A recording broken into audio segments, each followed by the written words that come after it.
একটি 200 KVA transformer. এই ট্রান্সফরমারটির একটি ফিউজ কেটে যায়, ফলে এই ট্রান্সফরমারের আওতাধীন সকল গ্রাহকের বিদ্যুৎ বিচ্ছিন্ন হয়ে যায়। পাহাড়ি এলাকায় বিভিন্ন কারণে এই সমস্যা হয়ে থাকে, যেমন পাখি, বাদুড় বা কাঠবিড়ালির সংস্পর্শে হলে ফিউজটি কেটে যায়।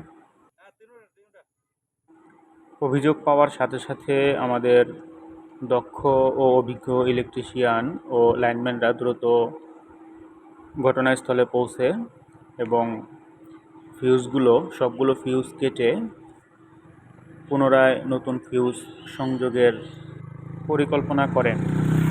যেখানে গ্রাহক সেবাই আমাদের বিদ্যুৎ কর্মীদের মূল লক্ষ্য, সেখানে অভিযোগ পাওয়ার সাথে সাথে অভিযোগটি নিষ্পত্তি করার জন্য দ্রুত ছুটে চলা, অর্থাৎ যত দ্রুত সম্ভব গ্রাহকের ঘরে বিদ্যুৎ পৌঁছানোই আমাদের আসল উদ্দেশ্য।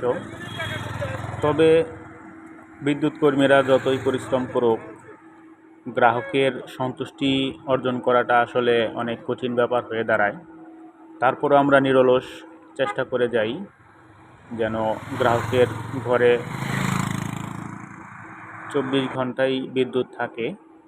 কিন্তু তারপরেও প্রাকৃতিক বিভিন্ন দুর্যোগের কারণে অথবা অন্যান্য কারণে বিভিন্ন সময় বিদ্যুৎ বিচ্ছিন্ন হয়ে যায়, ফলে গ্রাহককে ভোগান্তিতে পড়তে হয়। তবে আমরা চেষ্টা করি গ্রাহককে সর্বোচ্চ সেবাটা দেওয়ার জন্য। তো সবাই ভালো থাকবেন, সুস্থ থাকবেন। আল্লাহ হাফেজ।